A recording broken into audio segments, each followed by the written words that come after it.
Hi, cat. Come and get some mango, baby.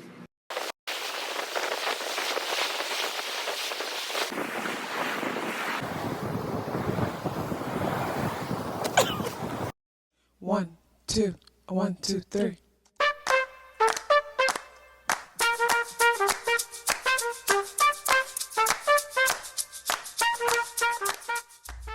Self-awareness is a superpower. My name is KathyLaDonna. Welcome to Soul and Vibration.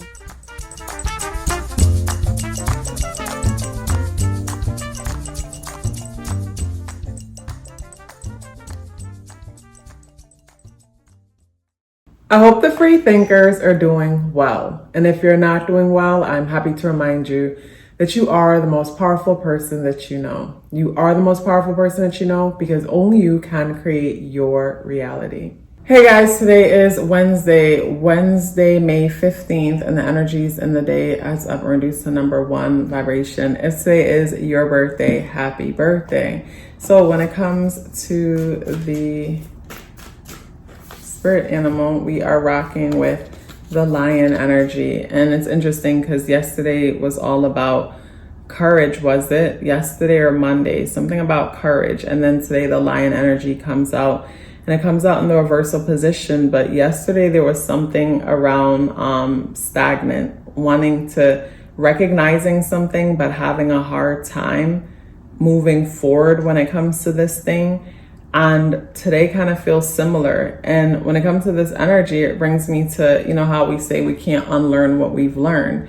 But I guess when it comes to the energies that I'm noticing, it's like maybe something needs to set in, because I think of how all of us are fixed when it comes to certain things, or maybe even when it comes to our programming, how we've been programmed to experience life. And it's like, even though we, you know, certain information or certain things is presented to us, certain truths are presented to us, it takes time for us to accept that truth. Or for some of us, we probably need other things to confirm that truth. It's like need more evidence when it comes to something. But definitely courage. And yeah, as I speak, I feel like not my voice is shaking, but I feel like for some, it's like it's time to make a decision on something. And there's a fear when it comes to making a decision on a thing. And I feel like there feels like a fear when it comes to making a decision on a thing because you don't have enough information. And the more information that you might need when it comes to making a decision on a thing is not information that could come from outside of you.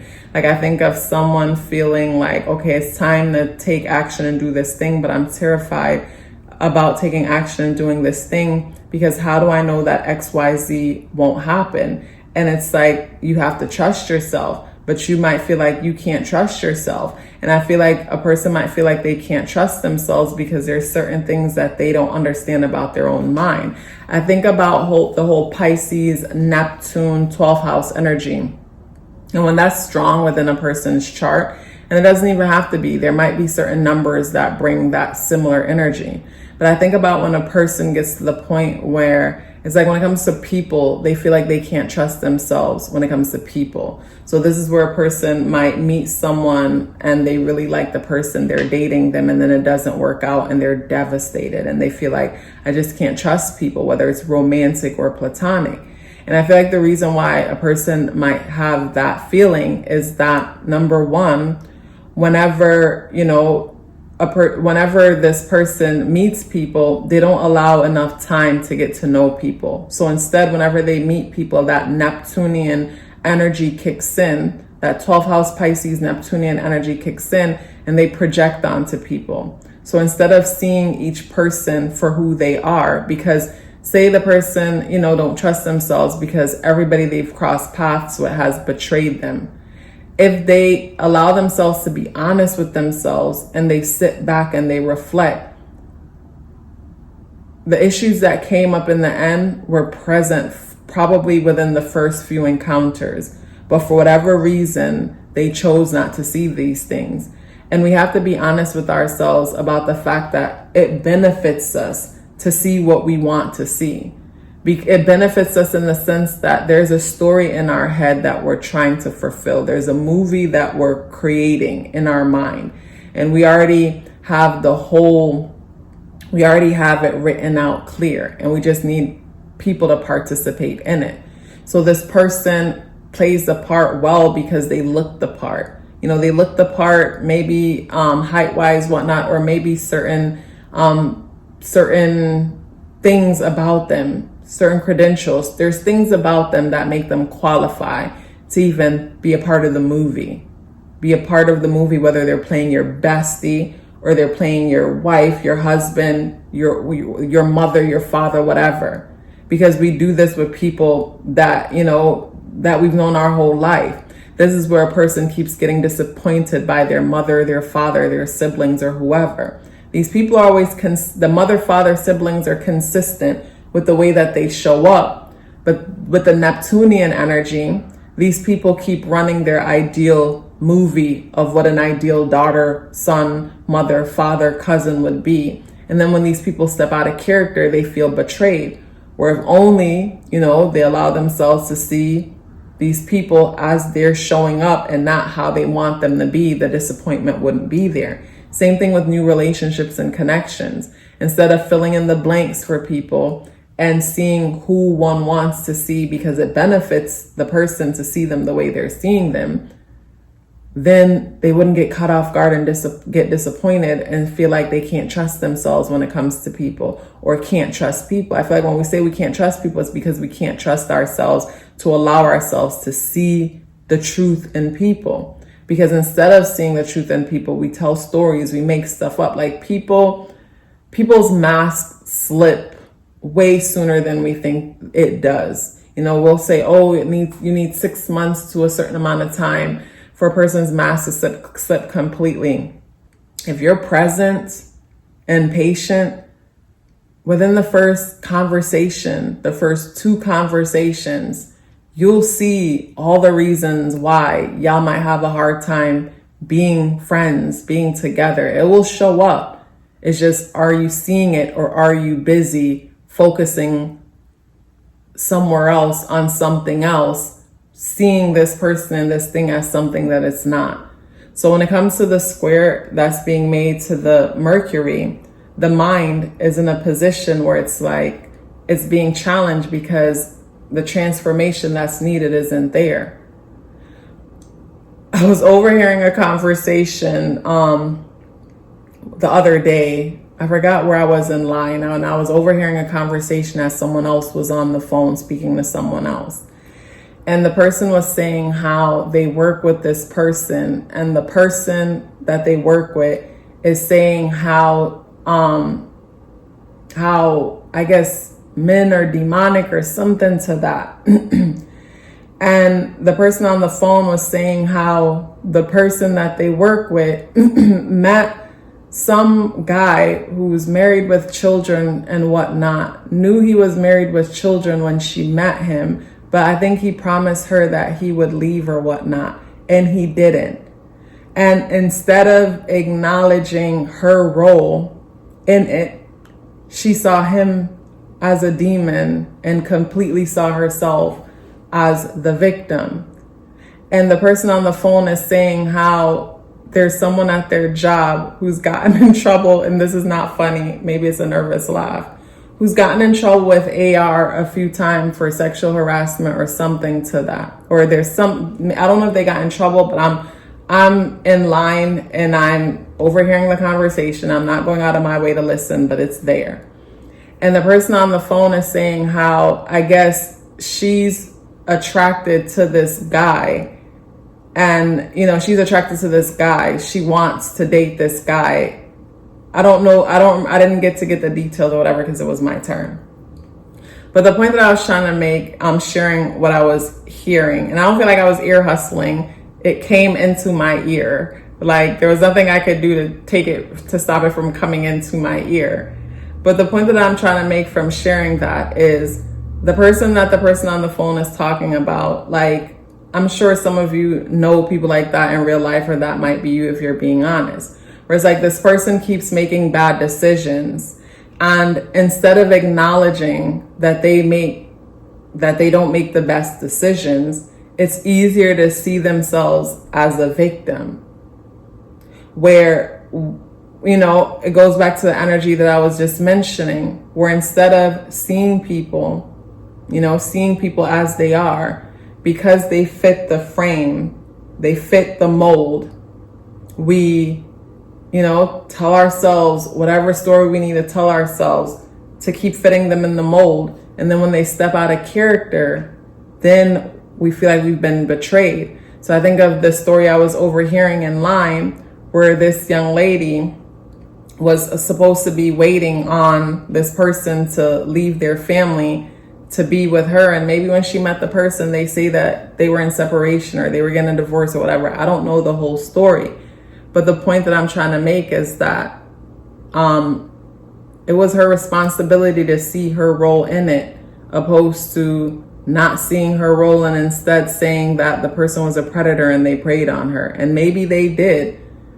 But, you know, when certain signs started coming up that she should run, you know, it sound like I don't even know the whole story, but I hope it's getting the point across. And with the Mercury and Aries conjunct Chiron, even though Mercury goes into Taurus today, but with the Mercury and Aries getting ready to move into Taurus conjunct Chiron, even though it's far enough away from Chiron now, but I guess until it gets in there, you know, it's still within 10 degrees.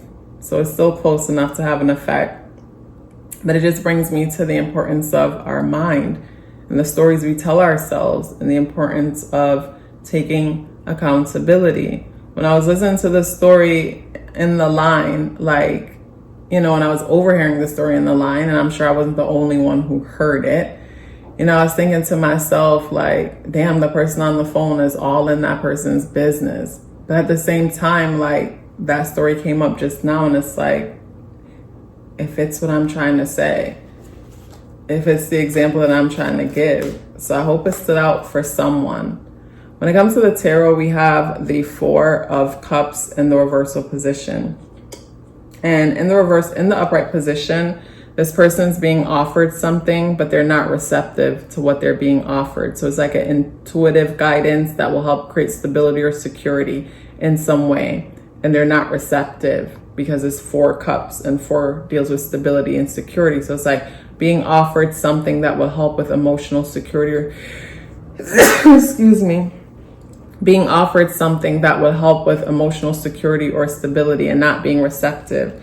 In the reversal position, though, this person is receptive. So when it comes to the energies in today, you know, some kind of guidance or insight or something will come in. Maybe for someone it's this video, because maybe it was their story, very similar to the situation of the young lady, where it's like, you know, you're trying to be in a relationship with someone and there's so many red flags when it comes to them, and instead you're filling in the blanks for them, or making up excuses for them, or seeing the potential in them, when instead you need to be present and see what's in front of you and focus on what's in front of you. It brings me into situations when, you know, some of us might make certain choices and we're dating certain people, and then the people in our lives love us, so they ask a lot of questions, and instead of answering the questions, you find yourself defending this person you don't even know, you just met. When the people in your lives that love you, they're just asking you questions because they care about you, or maybe they don't and they're just nosy and they're asking you questions. But the simple fact that you have to make up excuses to defend someone that you don't know, you know, that's something to consider. I feel like that might be something someone here needed to hear today. You might find yourself keep defending and making up stories to defend someone you don't know, or maybe it's someone you do know, and their actions, you know, the math don't be mathing when it comes to their actions, and you might not be able to see that, but certain people in your life are able to see that and they bring it to your attention. But you keep find yourself being heartbroken, disappointed with this, about this person, when their actions are, they've always been consistent. They've always been consistent. So when it comes to the energies in today, moon is in Leo and is squaring the stellium in Taurus. So when it comes to the fixed energies, the moon is in a place where we're passionate about creatively expressing ourselves or having courage when it comes to something. The lion came out in the reversal position, so that brings me to wanting to take action when it comes to something, but not knowing how to do so or not feeling equipped to do so. Or I think of, for some of us, wanting to take action when it comes to something, but at the same time, fear of the unknown causes us to stay stuck. Or when I look at Mercury squaring Pluto, the stories that we keep telling ourselves cause us to stay stuck. I look at Mercury getting ready to go into Taurus, but it's still in Aries at this moment. But at some point later on in the nighttime, evening time, it will go in there. But at the moment, it's positively aspecting the moon in Leo. So we're psyching up ourselves and getting ready to do something. But it's like we're running around in circles and true change isn't happening, because I think of the person who, like the story that I wasn't eardropping, that was blasted in my ear in line. And I think about that story and how the person did move on and stop waiting for that person to leave their partner and family, but then was getting ready to move on into something else that is just like a hot mess. And it's like they think they're moving on. When I look at Mercury squaring Pluto, they're not moving on. They're moving on. It's like same poop, different toilet. It's like they're moving on to a different toilet, but the same poop is running through it.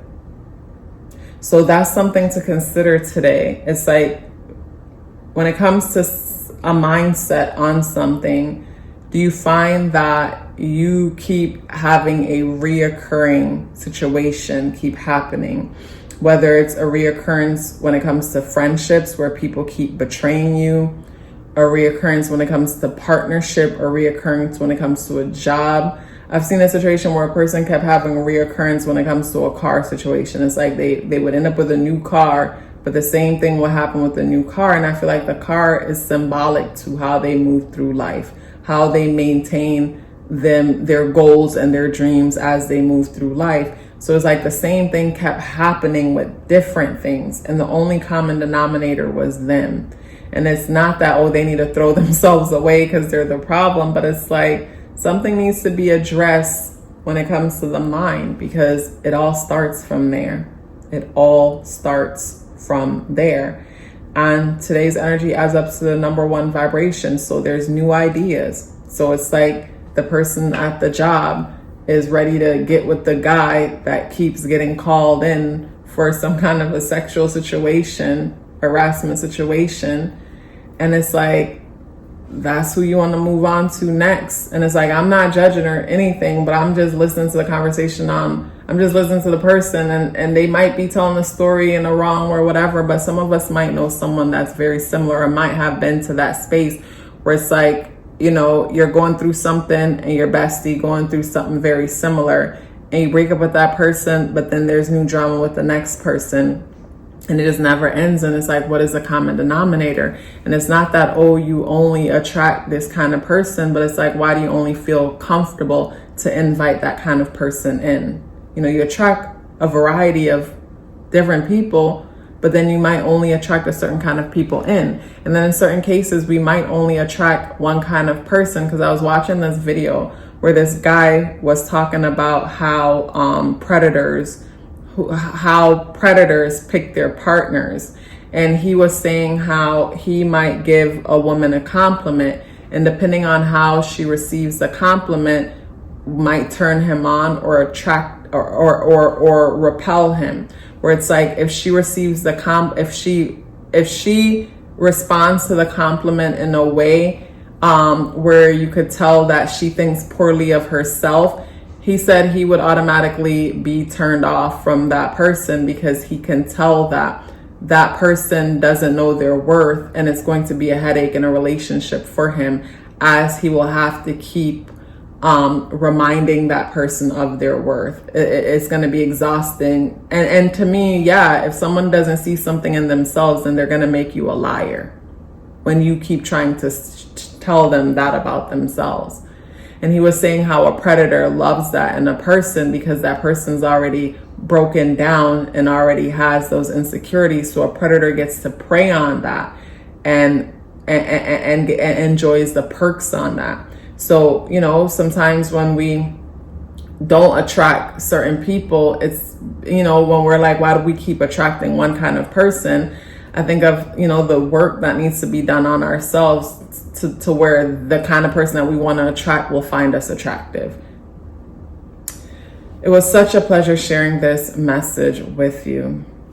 Hey guys, I want to share with you 7 benefits of getting a numerology natal chart awareness coaching session. The first one is understanding your internal programming. The second one is becoming more clear about your purpose and passion. The third is setting goals for success. The fourth is awareness of strength and areas of improvement. And the fourth one was foundational for me because whenever you're aware of your weaknesses, no one can use them against you. And when you're aware of your strengths, that makes you unstoppable. And that is why I say self-awareness is a superpower. The fifth benefit is removing obstacles. We first have to become aware of a thing in order to remove it in the first place. The sixth benefit is understanding relationship dynamics. We don't have to change the people in our lives. We have to become aware of ourselves and start from there, and everything changes. And the seventh benefit is upcoming transits, if that's something that you would like to look into because you're planning for something or you just want to be aware. So if you're interested in booking a numerology natal chart awareness coaching session or learning more about it, the link to book or the link to send me an email for questions are both within the description box below. If you'd like to check out my Patreon where I share exclusive content, the link to check out what's happening on Patreon is in the description box below. Please let me know you're here with me by dropping me a red heart in the comment box below. I would love to hear from you and look forward to seeing you tomorrow. Love yourself as if your life depended on it, because it does. Take care of yourself, and I look forward to seeing you in the next video.